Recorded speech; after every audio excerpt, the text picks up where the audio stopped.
The Mummy movies are awesome. They are fun, exciting, and easy to watch.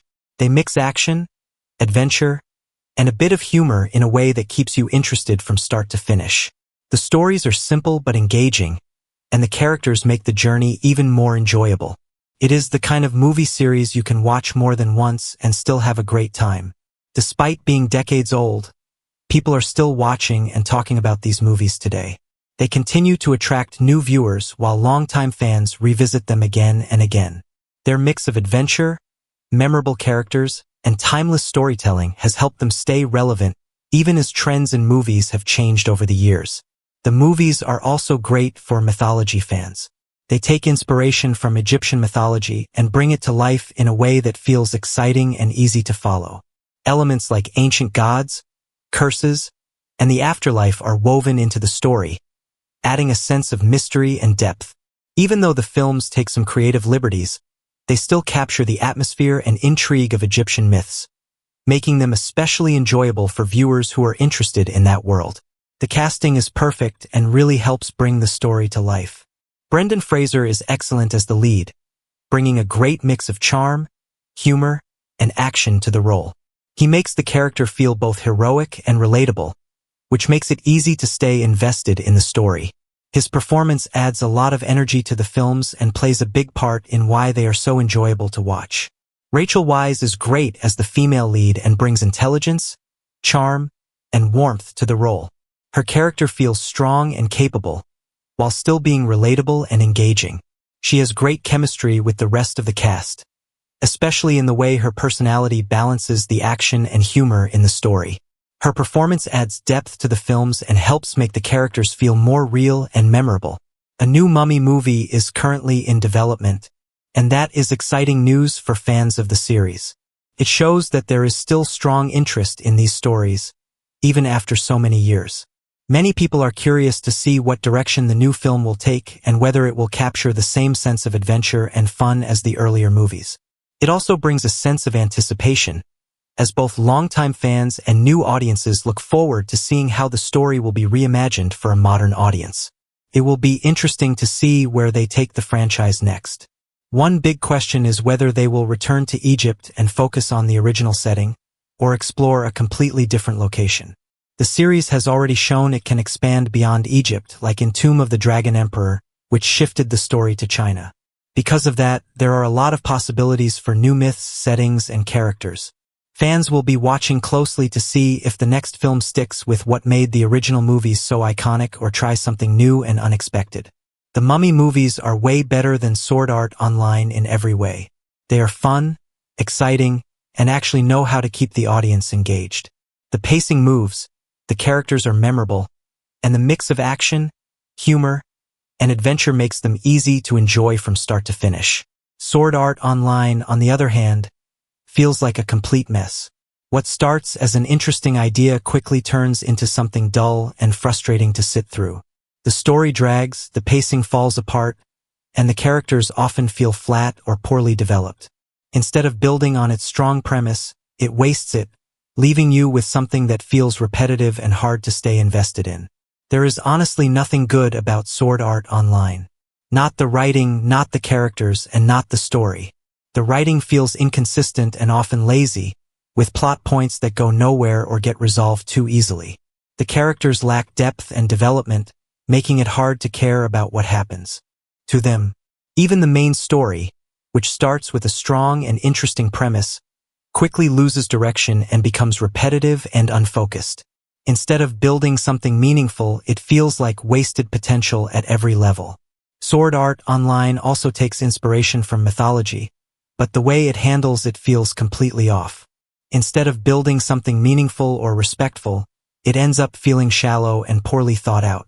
The references are either inconsistent or loosely thrown in without much care, which makes the world feel less believable. Rather than adding depth, the mythology elements come across as messy and underdeveloped, making it hard to take any of it seriously. It feels pretty obvious that the author did not really care about the source material and only used mythology because it was in the public domain. Instead of treating it with any depth or purpose, it comes across like a convenient shortcut to make the world seem more interesting without putting in the effort to develop it properly. The references feel surface level and disconnected, as if they were added just to sound cool rather than to build a cohesive or meaningful story. If you are a fan of gaming, Sword Art Online will likely feel frustrating as well. The gaming aspect is a complete disaster. It sets up an interesting concept at first, but the way the game mechanics are handled makes very little sense. There is no real consistency, and the rules seem to change whenever it is convenient for the story.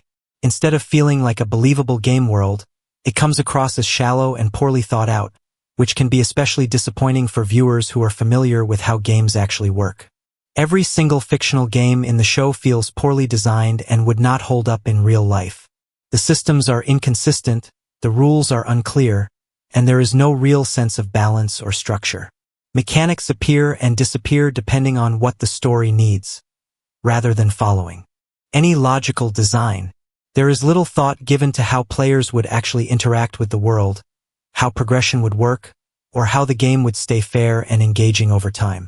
Instead of feeling like fully realized games, they come across as shallow ideas that fall apart the moment you think about how they would function in a real setting. There is a reason why no one has seriously tried to recreate these games in real life.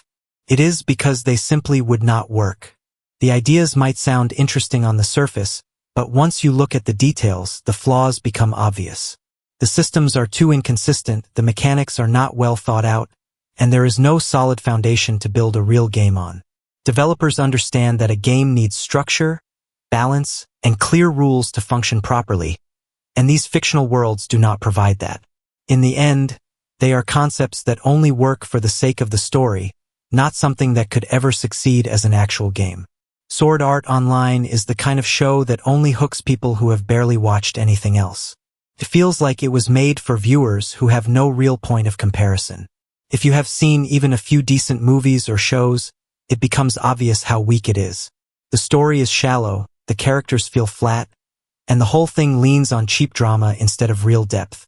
It tries to look cool and emotional, but it falls apart the moment you think about it for more than a minute.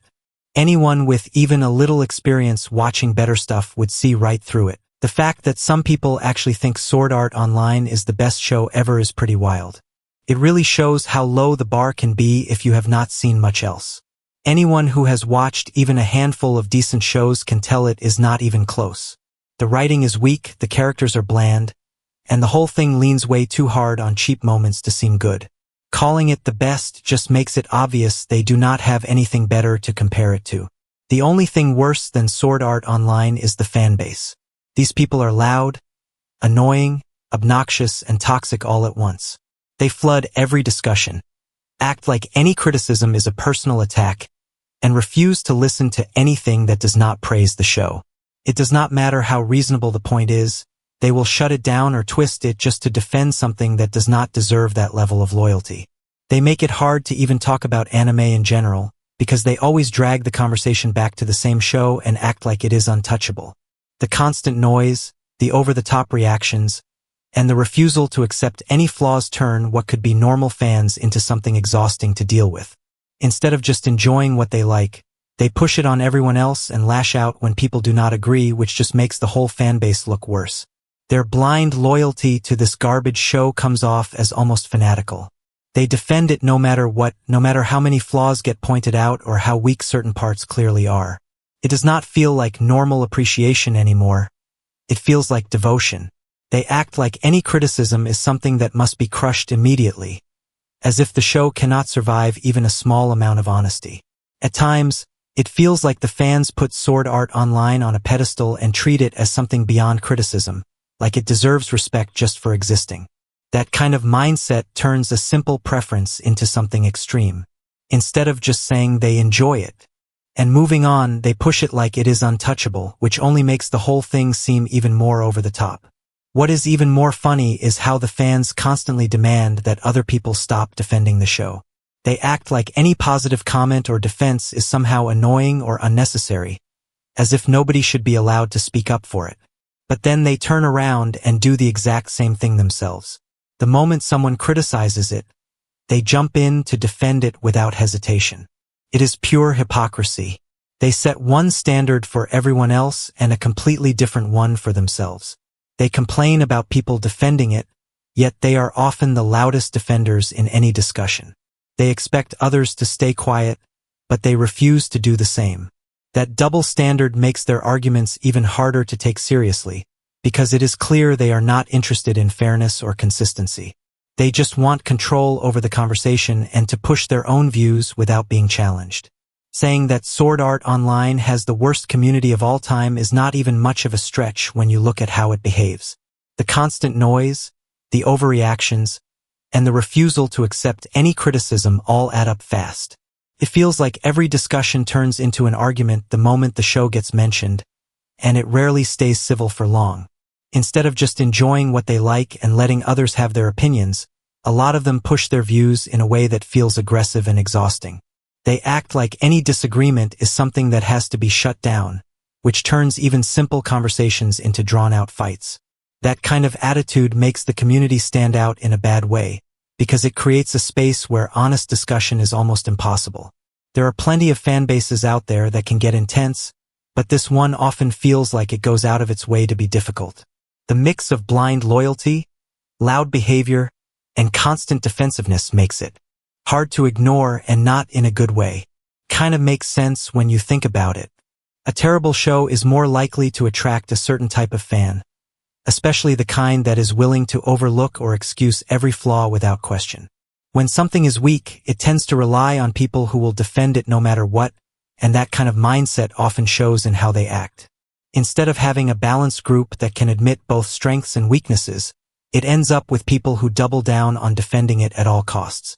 That creates a feedback loop where the show's flaws get ignored, and the fans become more extreme in their loyalty. Over time, that just amplifies the worst traits, both in the show and in the community around it. So it is not that surprising. When the foundation is shaky, the people holding it up are often just as unstable in how they react to any kind of criticism. It is probably best to just avoid Sword Art Online and its toxic fanbase altogether. Getting pulled into those discussions rarely leads anywhere good, and it tends to turn something that should be relaxing into something frustrating. There are so many better ways to spend your time than arguing with people who refuse to listen or consider any point of view outside their own. Instead, it makes more sense to just stick to something that is actually fun and easy to enjoy, like watching the Mummy movies. They are not trying to pretend to be anything overly deep or groundbreaking. They are just entertaining, with a good mix of action, adventure, and humor that keeps things moving. You can sit back, relax, and enjoy them without feeling like you have to defend them or deal with a loud, aggressive fanbase afterward. Sometimes it is better to go with something that knows exactly what it is and delivers on that, rather than wasting time on something that creates more frustration than enjoyment. The fanbase of the Mummy movies is also way better than Sword Art Online. People who enjoy those films tend to just have fun with them and do not take everything so seriously. They can laugh at the cheesy moments, enjoy the action, and still admit the movies are not perfect without turning it into an argument. That kind of attitude makes it a lot easier to actually talk about the movies and share opinions without everything spiraling into a fight. With something like Sword Art Online, it often feels tense the moment it comes up, like you have to walk on eggshells or be ready for pushback no matter what you say. With the Mummy, it is the opposite. Fans are usually more relaxed and open, and they are there to enjoy the ride rather than defend it like it is some untouchable masterpiece. That difference in attitude makes a huge impact on how enjoyable the community is. In the end, it is just more fun to be around people who can enjoy something without turning it into a constant battle. Even the 2017 Mummy movie starring Tom Cruise, which a lot of people criticize, still feels more enjoyable than Sword Art Online. At least that movie knows it is a big, messy action film and leans into that. It has energy, spectacle, and moments that are entertaining even if the overall story does not fully land. You can watch it, pick apart what does not work, and still get some fun out of it. With Sword Art Online, it often feels like it is trying to be something deeper and more meaningful, but it does not back that up in a satisfying way. That gap between what it aims for and what it actually delivers makes it more frustrating to sit through. The Mummy from 2017 might not be great, but it does not pretend to be more than it is, and that alone makes it easier to tolerate. At the end of the day, even a flawed action movie that people like to joke about can still be a better experience than something that takes itself too seriously while falling short. It is interesting to think about where we would be now if that movie had actually succeeded. The 2017 film starring Tom Cruise was meant to launch a whole shared universe called the Dark Universe, which was basically supposed to be a monster version of something like the Avengers. It would have brought together classic Universal monsters like Dracula, Frankenstein, and the Mummy into one connected series of films under Universal Pictures. If it had worked, we might have had a long-running franchise with big crossover films, team-ups, and a shared storyline across multiple movies. Each monster could have had their own solo film, slowly building toward bigger events where they all exist in the same world. It was a bold idea, and on paper it sounded like it could have been fun if handled well. But because the 2017 movie did not land with audiences or critics, the whole plan collapsed early. Instead of a full cinematic universe, it ended up being remembered more as a failed launch than the start of something big. It is one of those cases where you can look back and wonder how different things might have been if the first step had actually worked out. If only Sword Art Online had flopped and they had canceled it as well, the whole anime landscape might feel a bit different in hindsight. Instead of getting dragged into endless debates about it, people would have moved on early and treated it as just another short-lived series that did not really leave a mark.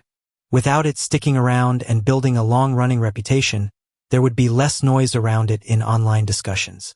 A lot of arguments, fan clashes, and repeated talking points would not exist in the same way, because the show would not have had the chance to keep coming back with new seasons and spin-offs. It also would have meant that newer viewers would not constantly run into it as a major recommendation or talking point.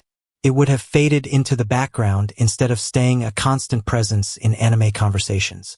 In that sense, its early cancellation would have made things quieter and simpler for a lot of people who just want to move on to other series. As a bonus for sticking around until now, let us take a look at how to beat the villains in some of the Mummy movies. A lot of these stories follow a simple pattern where the villain seems unstoppable at first, but there is always a clear weakness that gets exposed once the heroes figure things out. In The Mummy from 1999, the main threat is Imhotep. The key to stopping him is understanding the rules behind his curse and the ancient magic that keeps him alive. Once the characters learn what he can and cannot do, they are able to use that knowledge against him. It is not just about fighting strength, but about figuring out how the curse works and taking away his power step by step. In the 2017 version starring Tom Cruise, the villain Amunet is also tied to supernatural forces and a set of rules that limit her power. The story focuses on stopping her from completing what she needs to become fully unstoppable. Again, the solution is not brute force alone, but understanding the source of her power and disrupting it before she can reach full strength. Across these movies, the pattern is pretty consistent. The villains are dangerous because they operate under ancient rules and powers, but they can be beaten once the heroes stop treating them like unstoppable monsters and start figuring out how the system actually works. In Iraq, Nick Morton and his partner Chris Vale accidentally discover the ancient tomb of betrayed Egyptian princess Amenet. The characters unknowingly bring her back to life. With Amenet's powers constantly evolving, Nick must now stop the resurrected monster as she goes on a furious rampage through London. If you were in Nick's position, what would you do? How can you survive and beat Amenet? In this video, I'll break down The Mummy 2017, explain all the mistakes made, see if I can make better decisions than the characters, and ultimately try to beat Amenet. Let's get started. The movie begins in England 1127 AD, where some Crusader knights are burying a jewel. Why didn't the Crusader knights try smashing the jewel? During the movie's final battle, we see that the jewel can be cracked, so it's not indestructible. Burying the jewel means that it could be found in the future, which is exactly what happens later in the film. We jump to the present day, and the Crusader knight's tomb is discovered. Dr. Henry Jekyll enters the tomb, and he finds some ancient hieroglyphics on the wall.